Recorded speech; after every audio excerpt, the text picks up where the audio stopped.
appreciated that. And let me just congratulate you as well, because I was following news here, and I noticed that last week the ruling Patriotic Front won by elections held in Ugashwa and Massabombwe on the 17th of September. So congratulations. I want to underscore our need for peaceful coexistence.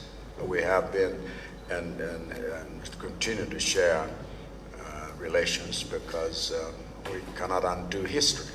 We are same peoples, and it's important for us to see how our peoples can also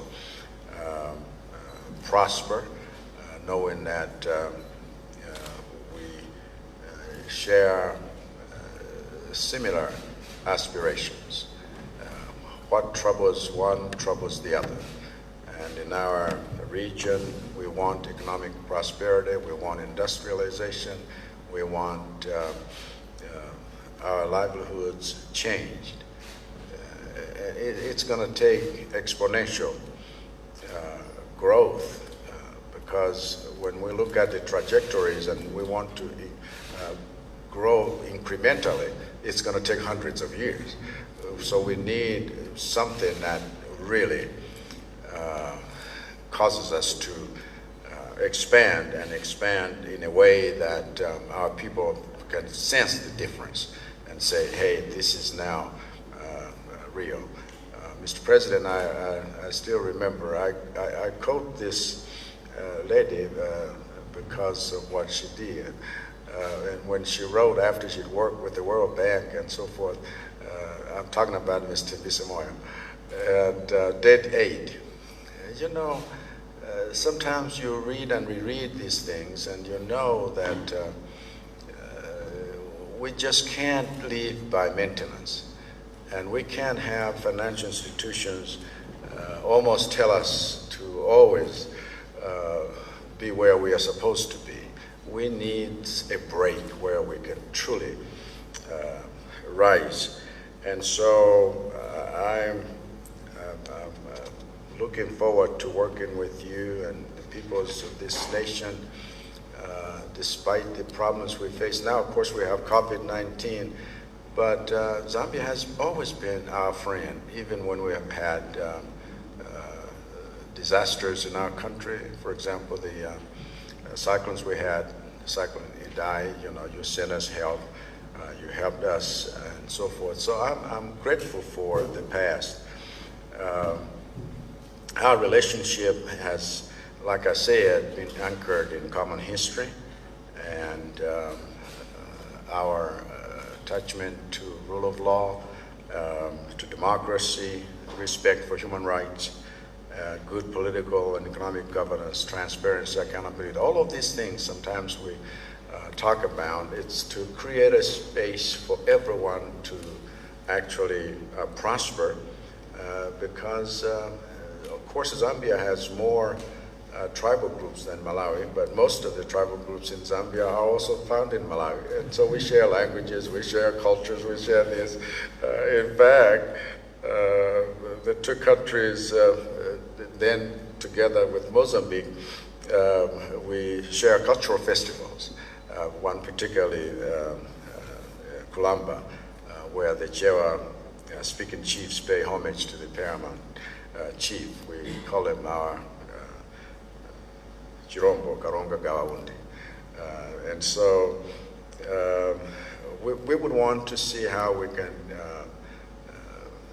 enhance these relationships on the economic level as well as SADC and COMESA and so forth. I'm grateful because I have learned even a little bit that I have been leader when you have led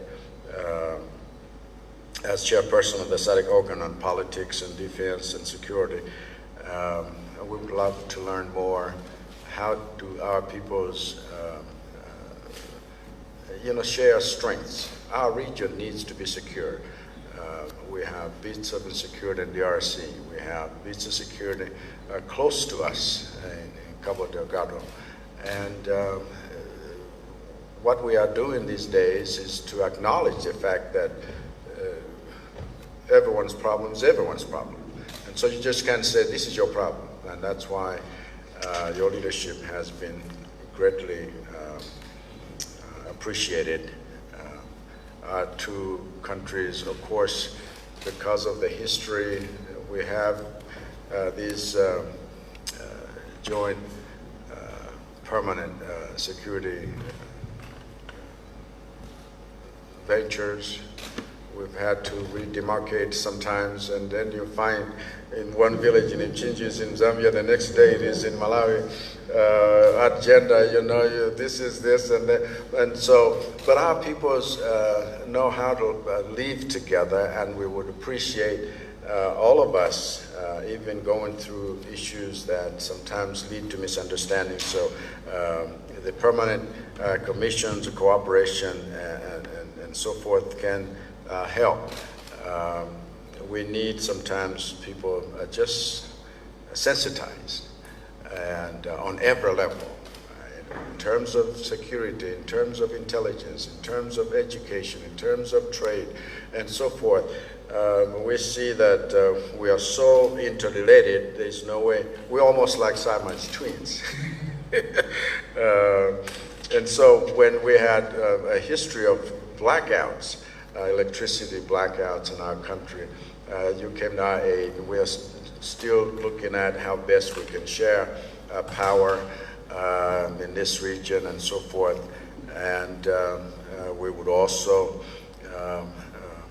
want to support positions that are mutually beneficial to our nations, particularly when it comes to membership in COMESA and SADC, and then United Nations via the African Union as well. And we would love to solicit your support because our desire is to have a seat on the Human Rights Council during the upcoming elections in New York. So if you could help us, next time we'll help you like we've done in the past. We always support our neighbors and so forth.